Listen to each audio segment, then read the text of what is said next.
제목 우리 한번 같이 읽읍시다. 시작. 일상을 제물로 드리는 영적 예배와 헌신. 다시 한번 시작.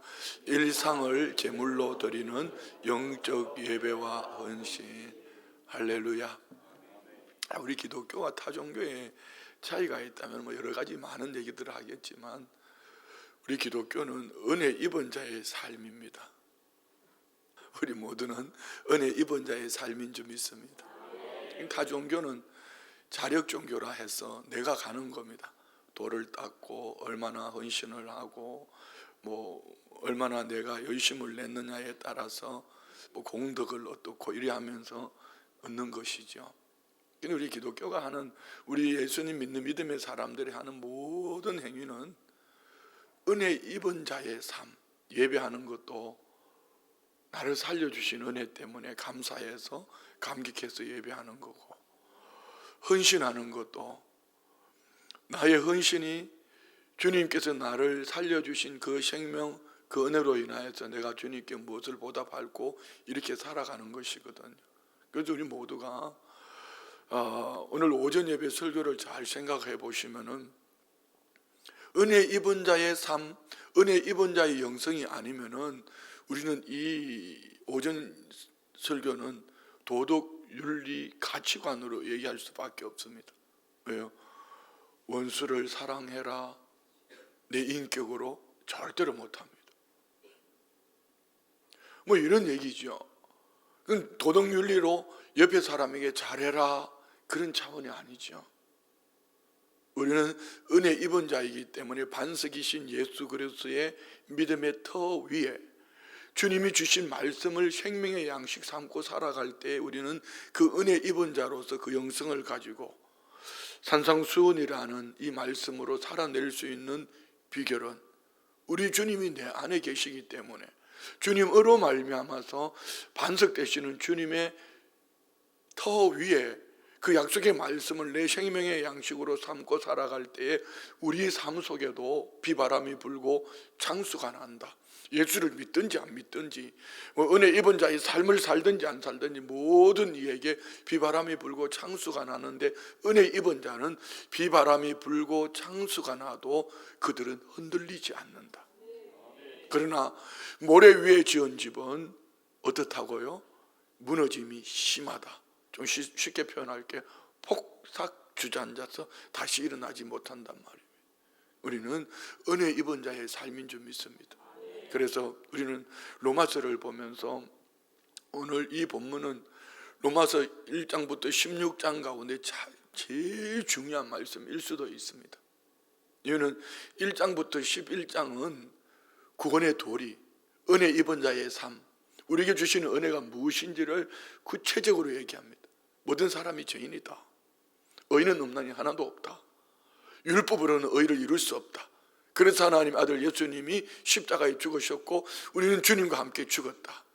그리고 성령님이 우리 안에 역사하심으로 말미암아 우리는 하나님의 자녀가 되었다. 그리고 오늘 12장 1절은 이렇게 시작하는, 그러므로 너는 은혜 입은 자로서 어떻게 살아내야 되는가. 근본은 내가 오늘 신앙생활을 시작하기 때문에, 내가 이만큼 하기 때문에, 이만큼 노력하기 때문에 살아가는 것이 아니라, 나는 죄와 허물로 죽었던 자, 어떤 것으로도 의인이 될 수 없는 나, 예수 그리스도의 십자가를 통해서 하나님께서 나를 구원해 주신 그 은혜, 이 감격이 내 안에 있어서 은혜 입은 자로서 나는 어떻게 살아가야 되는가. 은혜 입은 자의 삶을 로마서 12장 1절부터 16장까지 말씀하는 거거든요.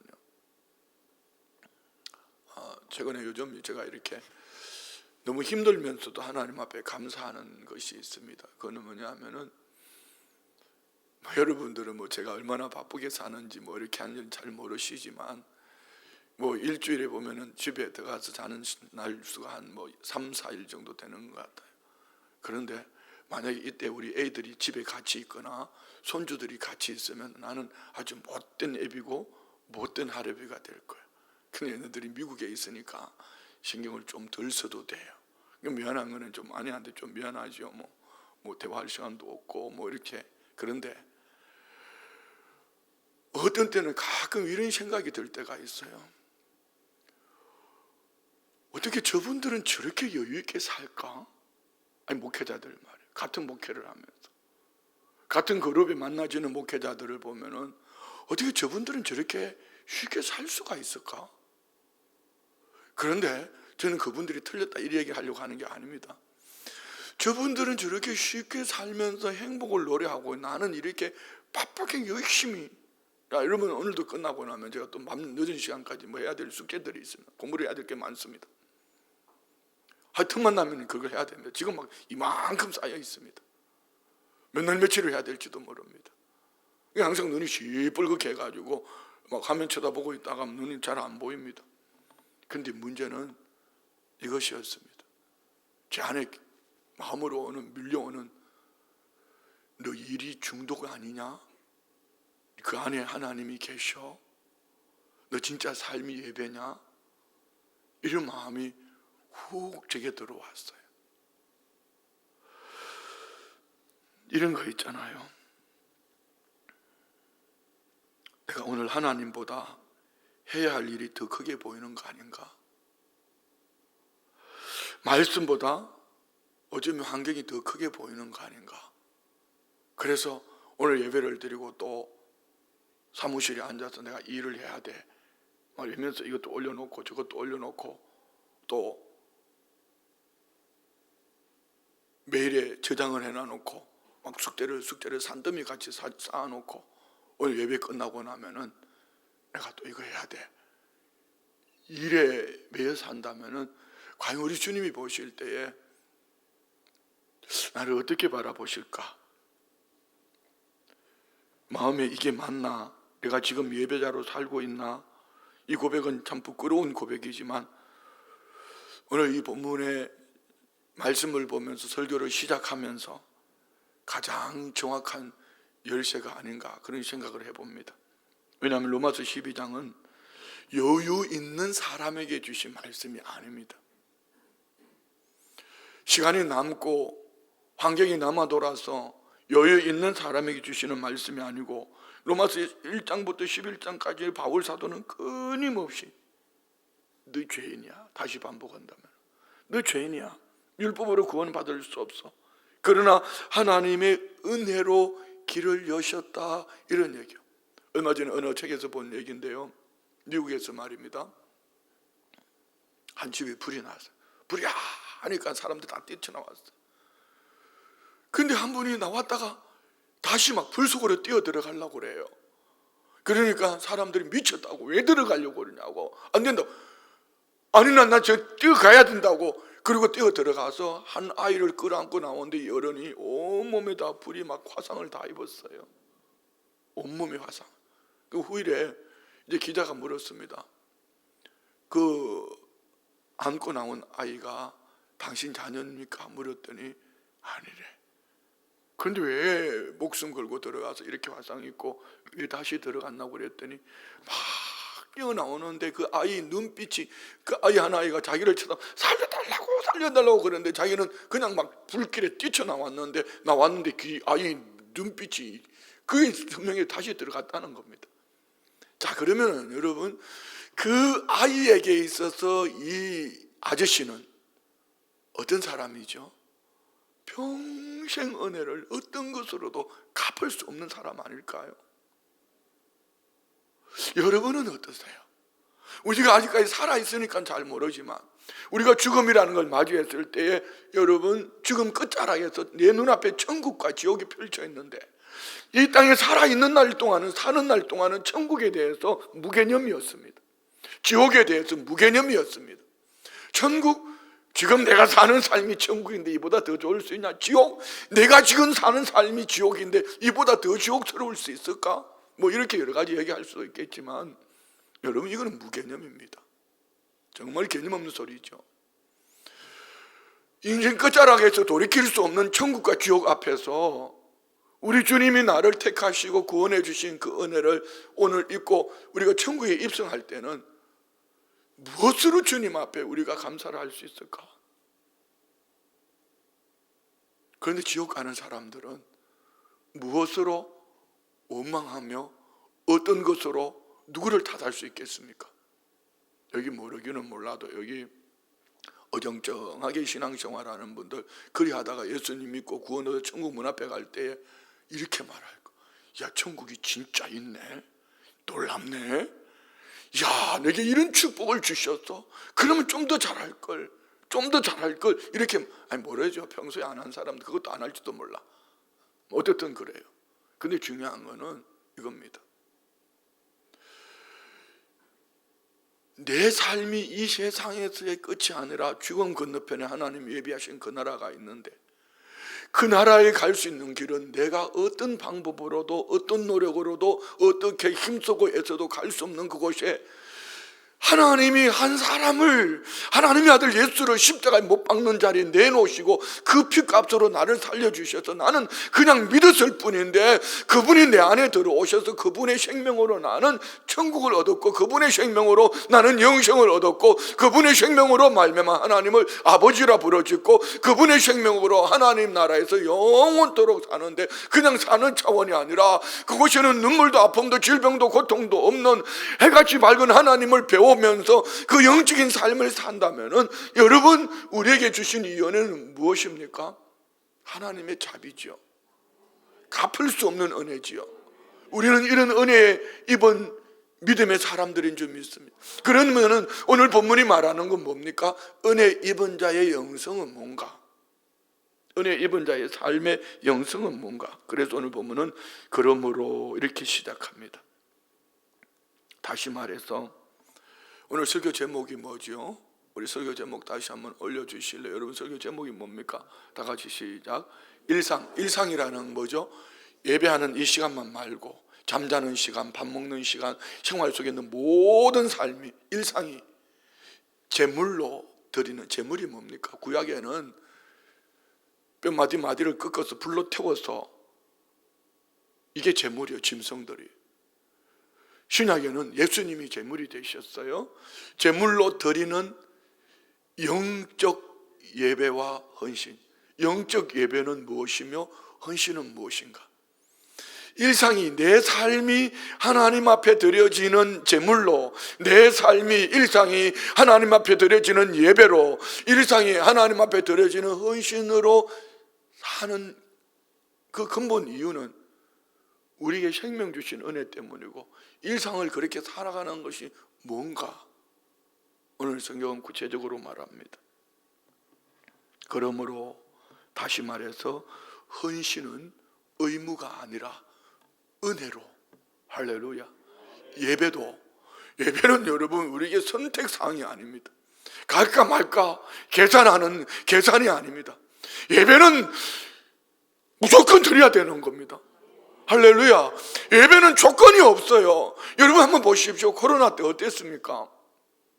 우리 교회는 뭐 그냥 잠잠했습니다.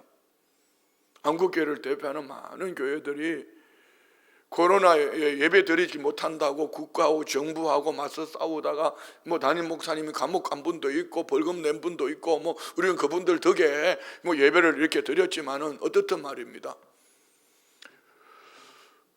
우리는 전쟁 속에서도 예배를 드려야 되고요, 코로나 상황 속에서도 예배를 드려야 되고요, 죽음을 맞이할 때도 예배를 드리는 것이고요, 태어날 때도 예배를 드리는 것이고요, 이 부모가 예수 믿고 구원 얻은 하나님의 사람이 자녀가 태어났으니 감사해서 하나님 앞에 예배 드리는 거 아닙니까? 죽을 때는 자기 믿음으로 가는 겁니다. 예배 드리는 겁니다. 우리 모든 삶은 예배로 점철되어져 있는데, 우리가 공적 예배는 삶이 예배가 되어진 하나님의 사람이 예배가 선택사항이라면 당신은 구원의 은총을 얼마나 알고 있느냐 이 말이죠. 당신은 정말 은혜 입은 자의 삶인가? 내게 생명 주신 그 은혜 때문에 내가 오늘 신앙생활하고 있느냐? 아니면은 나를 구원해 주신 그 은혜 앞에 나는 감격하며, 예배는 선택사항이 아니라 어떤 그 의무도 아닙니다. 예배는 은혜 입은 자의 삶이 예배가 되어야 될 줄 믿습니다. 할렐루야. 헌신도 예배도 모든 것은 우리는 하나님께 드려지는 우리의 삶, 이유는 하나님께서 저와 우리에게 생명을 주셨기 때문에, 갚을 수 없는 은혜를 입었기 때문에, 갚을 수 없는 은혜를 입은 자의 최상의 삶이 예배입니다. 그리고 내 몸으로 드려지는, 주님 앞에 드려지는 섬김이 헌신이라고 얘기합니다. 그럼 우리 일상이 제물이 되어서 하나님 앞에 드려지는 영적 예배는 뭘까? 삶 속에서 그렇게 헌신함으로 드려져야 되는 겁니다. 그런 신앙생활을 하면서 어떤 은혜를 입었길래, 교회가 헌금을 얼마나 했길래 교회가 이걸 해줘야 되고 저걸 해줘야 되고 이것도 해주고 저것도 해주고 해달라고 교회에게 끊임없이 하다가 그것도 좀 부족하면은 뒤돌아서나 이런 거 말입니다. 한번 잘 생각해 보세요. 우리 신부장로님들 정신 번쩍 차리셔야 됩니다. 교회 운영하실 때 말입니다. 정신 똑바로 차리시고요. 제가 말입니다, 잘못된 생각을 하고 잘못된 가치관을 가지고 자꾸 뭐 교회 이것을 가지고 뭐 성도들에게 뭘 해주자 이거 해주자 그러거든요. 우리 장로님들이 제게 목사님 정신 똑바로 차리셔야 합니다. 저를 오히려 꾸짖으셔야 돼요. 근데 장로님들이 앞서서 교회가 이것도 해주시고 저것도 해주고 하다면 그 장로 내려놓으세요. 잘못된 장로입니다. 잘 한번 생각해 보세요. 꼭 장로님을 왜 말씀드리는, 장로님, 우리 교회는 지금 당회와 운영위원회를 중심으로 교회를 운영을 하고 있기 때문에 말하는 것입니다. 그런데 찬양대가 가운을 사준다 안 사준다, 파일을 사주냐 안 사주냐, 이걸 가지고 얘기를 한다면은 오늘 찬양대 하지 마세요. 그렇지 않아요? 표정들이 왜 갑자기 심각해졌어요?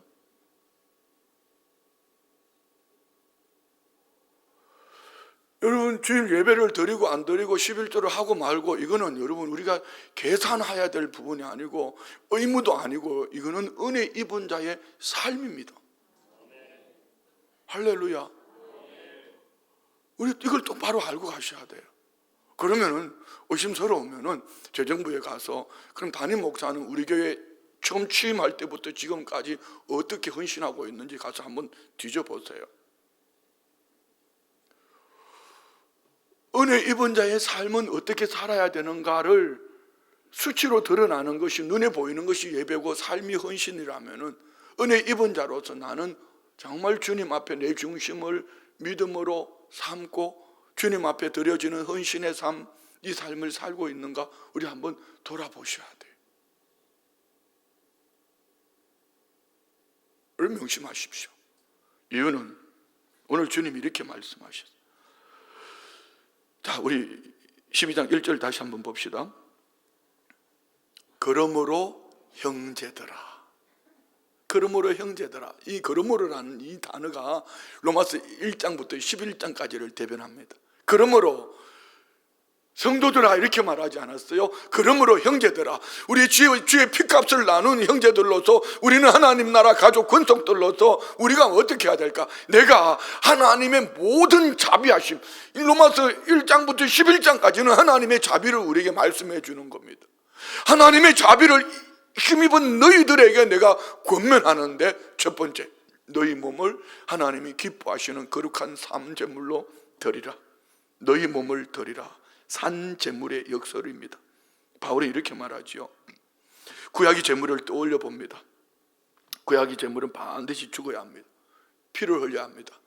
불로 태워져야 합니다. 그러나 신약의 제물은 어떻습니까? 죽지 않습니다. 아니, 정확히 말하면은 예수님이 이미 제물 되셨기 때문에 우리는 살아서 드려지는 산제물이라, 이런 말입니다. 할렐루야. 산제물이 뭐죠? 한번 결단하고 끝나는 헌신이 아니라, 특별한 날 드리는 어떤 이벤트 행사가 아니라, 산제물이라는 것은 매일 자아가 죽은 삶, 내 생각, 내 가치관, 모든 것을 십자가에 못 박고 내 자아 죽은 삶, 오늘도 내 뜻이 십자가에 못 박히고 오늘도 예수님의 뜻이 내 삶을 통하여 살아 역사하시는 이 삶이 산제물이다. 나는 죽고 예수님의 원하심, 나는 죽고 하나님이 원하시는 그 방법으로 살아가는 것이 산제물이다. 믿으시면 아멘. 그러면 오늘 우리 주일인데 거룩한 부담 좀 드릴게요. 오늘 여러분 주일날 예배하고 그 말고 하루 종일 뭐 하셨어요? 아니 나머지 6일도 그렇게 살아야 되지만 그렇다고 여러분한테 뭘 맡아달라고 하는, 한번 우리 생각해보자 이 얘기죠. 주일날 하나님을 예배하는 이 삶 한 가지가 과연 우리가 하나님 앞에 드려지는 산제물이었을까? 그거는 아닐 것 같아요. 주일날은 뭐 일부 예배 왔다가 가서 집에 가서 하루 종일 쉬는 것이 주일을 거룩하게 지키는 것이 아니고, 주일날 하나님 앞에 예배했다면 이날을 주님 앞에 드려지는 어느 기관에서 봉사할까, 어느 기관에서 헌신할까, 그것도 할 자리가 없으면은요, 교회 안에는 50대 미만들로 봉사하게 두고 연세 드신 분들은 나가서 전도하러 가고 신방도 다니고, 오늘 예배 못 오신 분들 교구장님한테 여쭤보고, 교구장님 우리 교구에 신방해야 될 분들 누가 있을까요? 받아서 우리 장로님들, 권사님들, 안수집사님들, 우리 어르신들, 제가 오늘 오전에 말씀드렸잖아요. 노인과 어르신의 차이가 뭐라 했죠? 노인은 자연인으로 늙어가는 것이고 어르신은 존경받을 만한 인물입니다. 나는 우리 교회 모든 성도님들이 연세 들어가면서 존경받을 만한 인물들이 되면 좋겠습니다.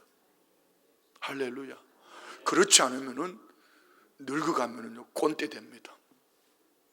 교회 안에 꼰대가 많다는 것은 그 교회는 다 볼일 다 봤습니다. 교회 안에는 꼰대가 아니라 어르신들이 많아야 합니다. 돌아봐야 될 사람이 많은 믿음의 삶이 본이 되어지는, 그래서 성도님들을 가슴으로 안고 정이 나가기가 어렵더라면 하나님의 성전에, 아니 그룹별로 모여서 기도하고 말입니다. 우리 성도님들을 위해서 기도하는 그런 그룹들이 우리 교회 안에 많이 생겨져야지 우리 교회가 건강한 교회가 아닐까요? 그렇지 않아요? 대답 좀 해봐요. 그렇지 않아요?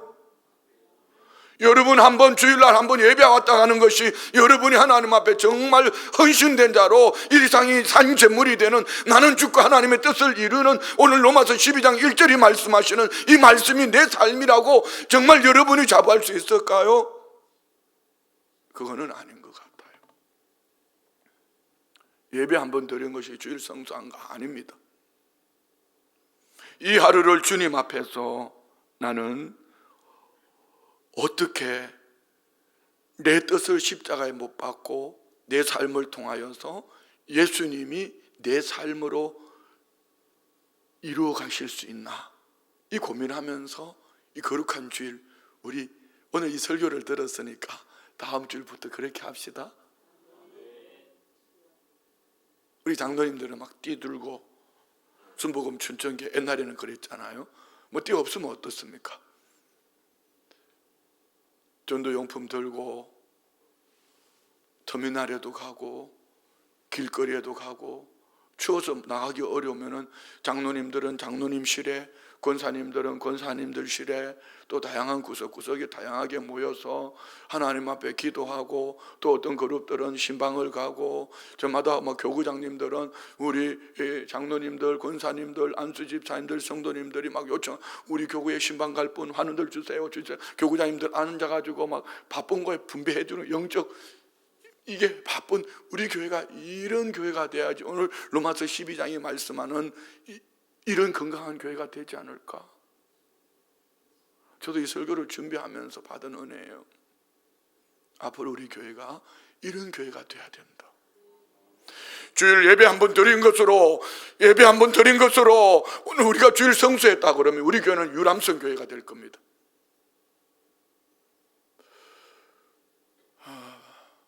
뉴욕에 가면 프라미스 교회라고 있습니다. 옛날에는 뉴욕 순복음교회죠.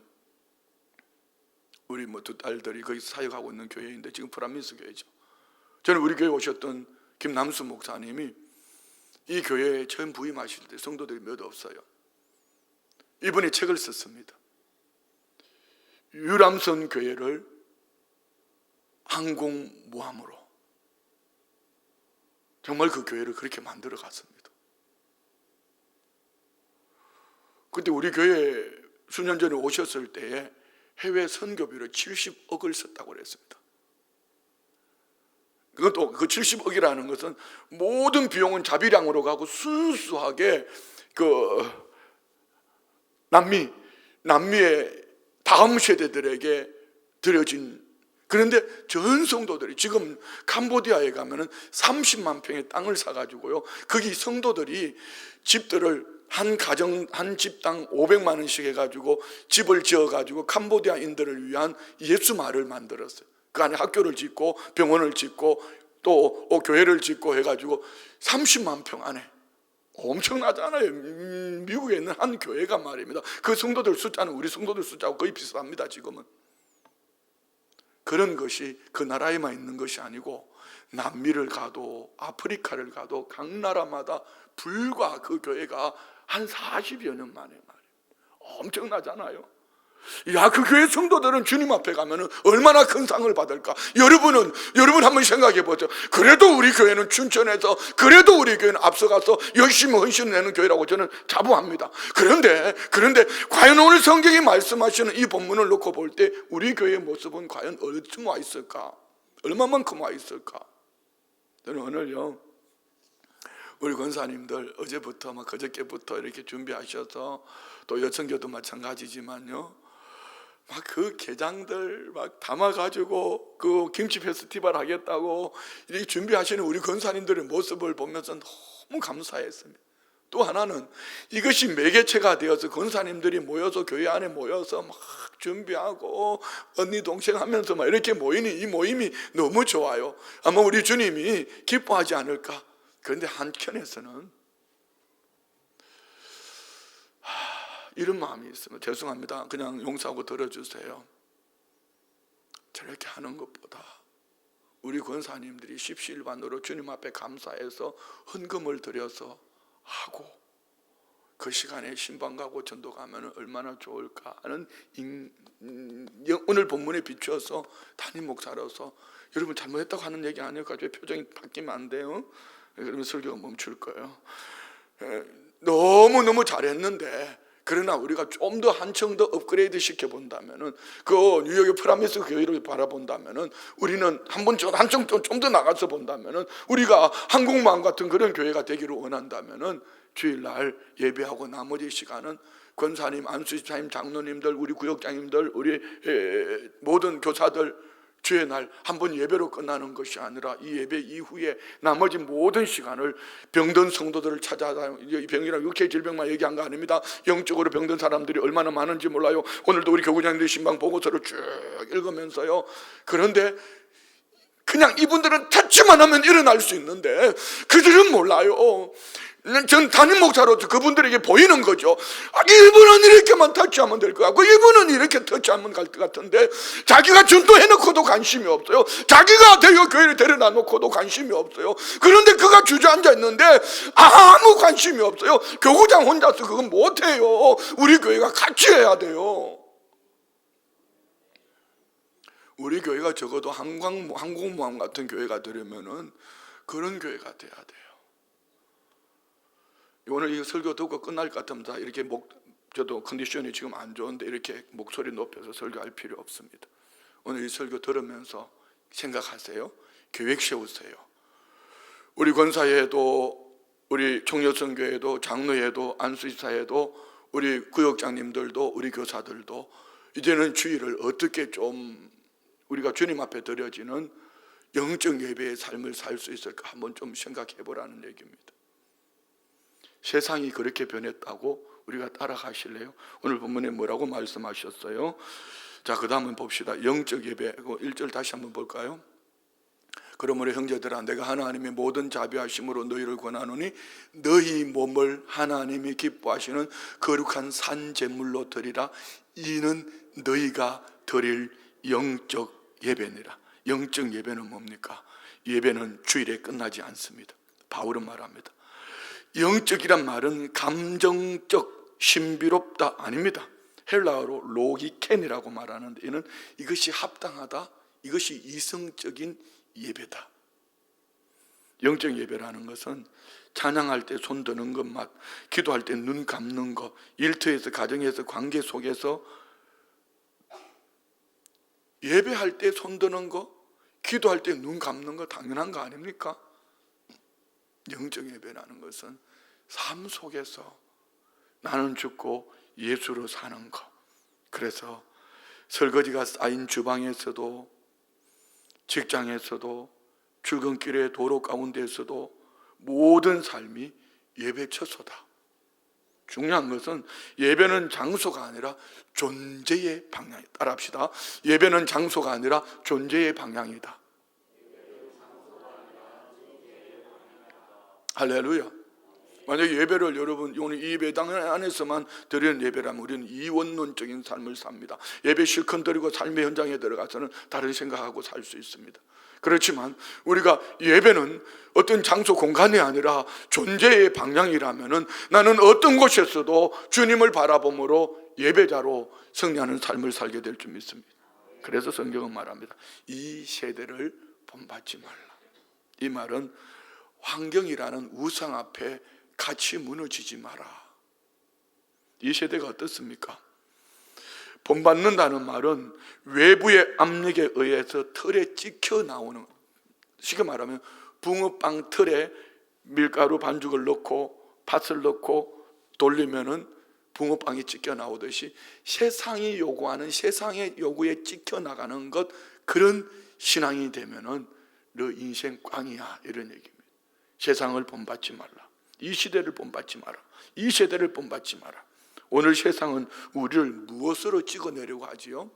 세상의 요구는 이렇습니다. 더 벌어라. 뒤처지면 안 돼. 비교해봐. 그리고 불안해해라. 노후 준비해야 돼. 노후 대책 세워야 돼. 네 자녀를 성공시켜라.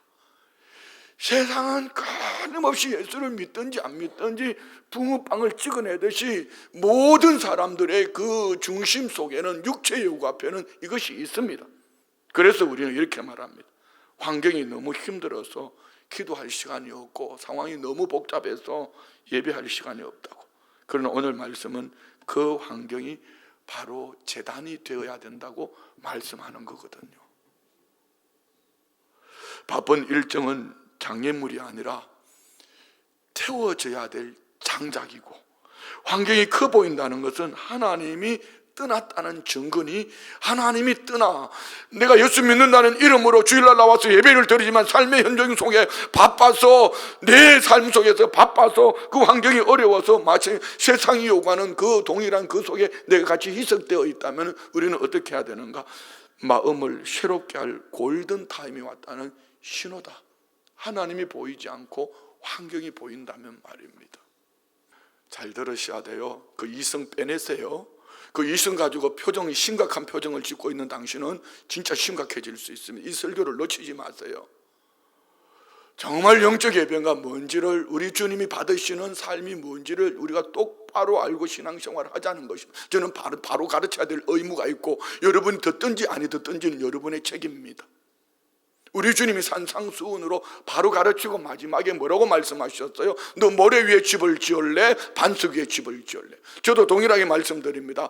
그냥 바울 사도를 통해서 우리에게 주신 말씀이니, 우리가 세상 속에 희석되어서 붕어빵처럼 세상이 요구하는 그 앞에서 찍혀져 나가는 붕어빵을 만들 것인가, 세상을 거슬러 올라가면서 영적 예배자로 하나님이 기뻐 받으시는 예배자로 살아낼 것인가, 이거 말입니다.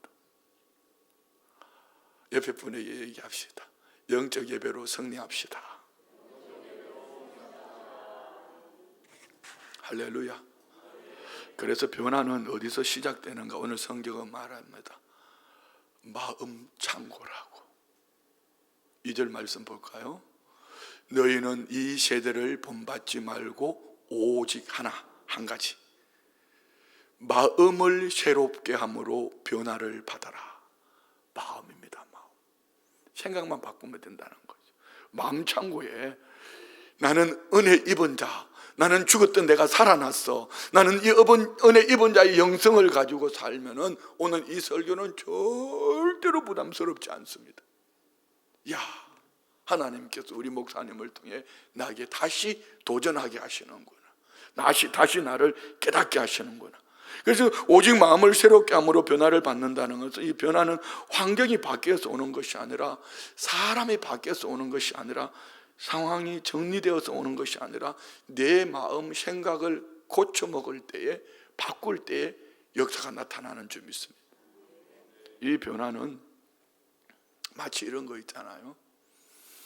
애벌레가 나방이 되는 거예요. 애벌레로 여러분 기어가봤자 얼마만큼 기어가겠습니까? 그러나 애벌레가 누에 보세요. 누에 꼬치 안에 들어있던 이 애벌레가 뚫고 나와가지고 나방이 될 때에 훨훨 날아다니면서 이처럼 말이에요. 영적으로도 마찬가지예요. 기어다니는 영적인 삶을 살 것인가, 성령님과 함께 훨훨 날아다니는 은혜의 삶을 살 것인가, 이런 것 말입니다. 겉 모양만 바꾸는 개조가 아니라 본질의 변화입니다. 성령이 임하시면은 내 모습은 그대로인데 내 속 사람이 달라지니, 속 사람 안에 임하는 성령님의 역사 속에 마치 제자들이 두려워 떨다가 도망다니던 그가 흩어졌던 그들이 성령 받고 난 문을 박차고 나가서 너희들이 십자가에 못 박은 그 예수를 하나님이 나와 우리의 주와 그리스도가 되게 하셨다. 하나님이 그를 죽은 자 가운데 살리셔서 그분이 나의 주가 되셨고 그분이 나의 그리스도가 되셨다라고 그들이 성령 충만 받고 외쳤던 것, 그들 안에 변화는 뭐죠? 속 사람이 성령의 충만함을 입었을 때에 그 사람으로 똑같은 사람인데 속 사람이 바뀌니 문을 박차고 나가서 복음의 증인되었고 베드로이 한 번 설교에 3,000명 5,000명이 회개하고 돌아온 줄 믿습니다. 오늘 우리 안에 이 축복이 있기를 원합니다. 자, 말씀 마칩니다. 오늘 이 말씀 앞에서 우리의 결단을 하셔야 합니다.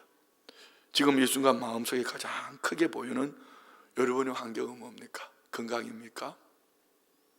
물질입니까? 아니면 사람입니까?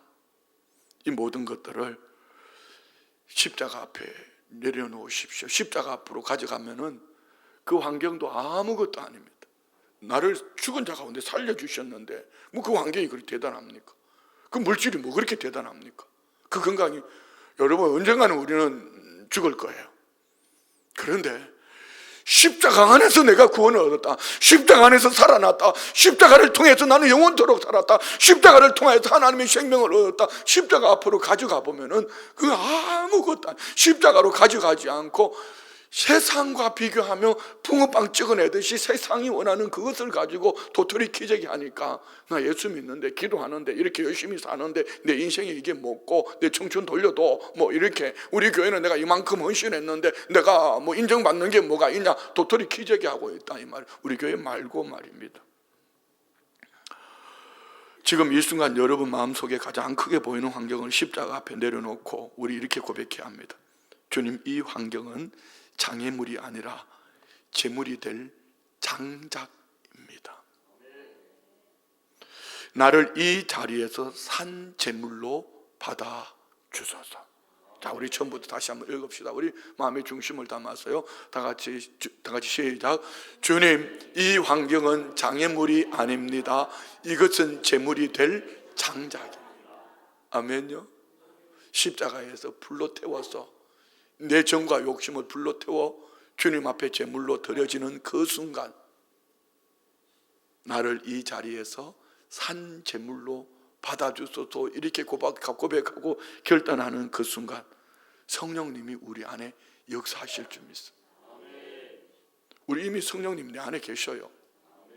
성령님이 얼마나 기뻐 춤을 추실까? 성령님 내 마음을 새롭게 하소서. 일상이 예배가 되게 하소서. 성령이 내 안에 춤출 때 성령님과 함께 춤출 줄 아는 그 사람이 성령의 사람이거든. 오늘 우리 안에 이 축복을 주신 줄 믿습니다. 그래서 내일부터의 삶은 저와 우리의 생존의 현장이 아닙니다. 생존하려고 몸부림을 치면 교회 안 오셔도 됩니다. 여러분 편안하게 주무시고 그냥 TV 보시고 주일날 여행 가시고 노세 젊어서 놀아 이렇게 사는 것이 생존의 현장의 복일지도 모릅니다. 우리는 생존의 현장 속에서 이미 죽은 자 가운데 살아난 은혜 입은 자의 영성을 가지고 내 삶이 제물이 되고 내 삶이 예배가 되고 내 삶이 헌신이 되어질 때 그 속에서 보여지는 잠든 영혼, 죽은 영혼들이 보여서 그 영혼들을 살려내기를 원하는 성령님의 내 안에 뛰게 하시는 가슴 속에 내 삶을 제물 삼아 그 한 영혼을 가슴에 끌어안고 살려내는 복된 삶을 살게 될 줄 믿습니다. 오늘 우리 모든 성도님들의 삶의 생존 현장이 생존의 현장이 아니라 예배 처소가 되기를 축원드립니다. 공부하는 책상 앞에서, 주부들이 요리하는 그 싱크대 앞에서, 직장에서, 학교에서, 현장 가운데 우리는 이렇게 살 것입니다. 한번 따라합시다. 나는 산 제물입니다. 뒤에는 안 들리는 것 같아요. 크게 시작. 나는 산 제물입니다. 내 일상은 예배입니다. 성령으로 사는 나는 복음의 증인입니다. 다시 한번 크게 따라해요. 나는 산 제물입니다. 내 일상은 예배입니다. 성령으로 사는 나는 복음의 증인입니다. 우리 다시 한 번만 더 고백합시다. 나는 산 제물입니다. 내 일상은 예배입니다. 성령으로 사는 나는 복음의 증인입니다. 예, 이 결단 위에 우리 주의 성령이 기뻐 춤추시기를, 함께 주님의 성령과 함께 춤출 수 있다면 우리 모두는 주님의 기쁨이 분명히 될 줄 믿습니다. 우리 다 같이 일어나셔서 찬송가, 우리 변찾는 주님의 찬송가 270장입니다. 찬송가 270장 우리 힘차게 한번 박수 치면서 찬송가 270장. 제가 너무 오늘 열정적으로 설교했죠. 은혜가 넘치게 설교했죠. 여러분 은혜 받으셨죠? 깨달으셨죠? 많이 찔렸죠? 찔림을 그대로 가지고 가면 상처납니다. 찔림을 주님 앞에서 승화시켜서 은혜의 통로가 되기를, 주님 나는 산 제물로 내 삶이 일상이 예배가 되게 하시고 성령으로 복음의 증인 되게 하옵소서. 우리 같이 찬양하시고 기도합니다.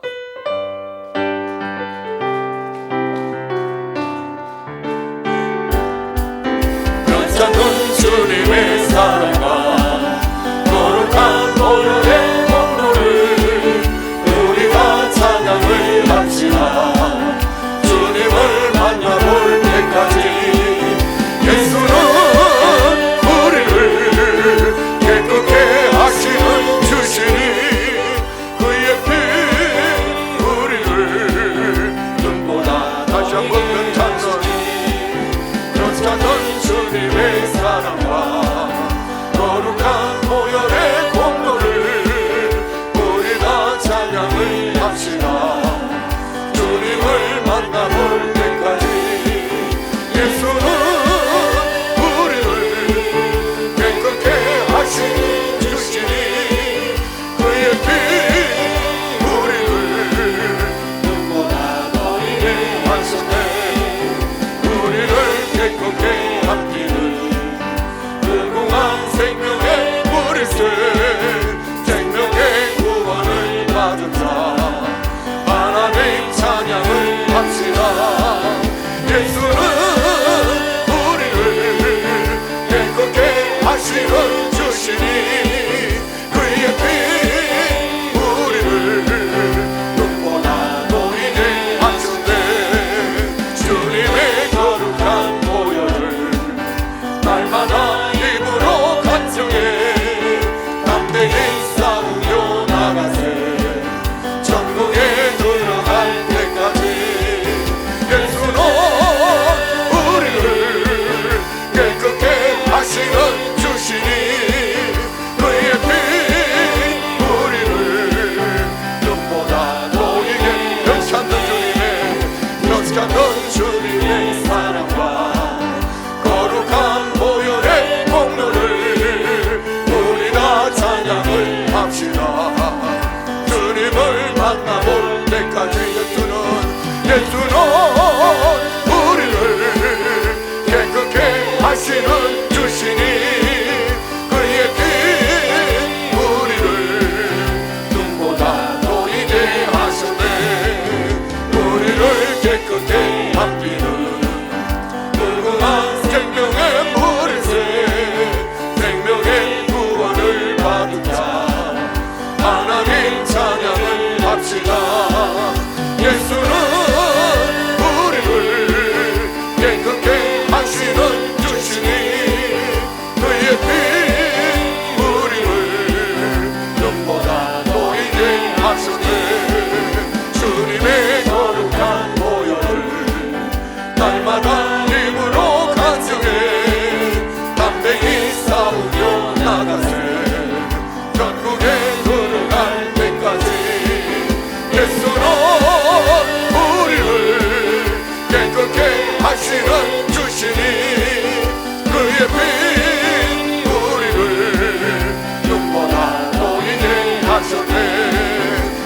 십자가 단단히 붙잡고 날마다 이기며 나가세 우리의 혈육안 쓰고서 주 앞에 찬양할 때까지 예수는 우리를 깨끗게 하시는 주시니 그의 피 우리를 눈보다 십자가 단단히 붙잡고 날마다 이기며 나가세 우리의 혈육안 쓰고서 주 앞에 찬양할 때까지 예수는 우리를 깨끗게 하시는 주시니 그의 피 우리를 눈보라 보이게 하셨네. 아멘. 우리 두 손을 가슴에 한번 올려 눈을 감으시고요. 다 여러분, 오늘 이런 설교는 주일 오전 예배 때 할 수 없는 설교입니다. 이유는 이 설교를 들어도 소화할 수 없는 새신자 초신달이 너무 많기 때문입니다. 그러나 오늘 주일 저녁 예배에 나오신 여러분은 복을 받으신 분입니다. 이 설교를 들을 수가 있고 이 설교를 소화할 수 있고 이 설교대로 살아낼 수 있는 분들이기 때문에 성령님이 오늘 저를 통해서 여러분에게 역사하셨다고 말씀하셨다고 믿습니다. 여러분은 축복받은 사람들입니다. 여러분들은 이렇게 살아낼 수 있는 하나님의 사람들이고 하나님께서 여러분들을 이렇게 귀하게 보시는 축복된 믿음의 사람들인 줄 믿습니다. 오늘 우리에게 남은 숙제는 한 가지입니다. 내 마음을 어떻게 새롭게 할 것인가? 오늘 이 설교를 듣고 흘려버릴 것인가? 이 설교로 성령님이 내 안에 계셔서 이 설교로 살아내는 영적 예배 산재물이 되어지는 헌신의 삶을 사는 나의 삶을 살 것인가? 우리 주님 시험 보내시고 통성으로 기도합니다. 주여!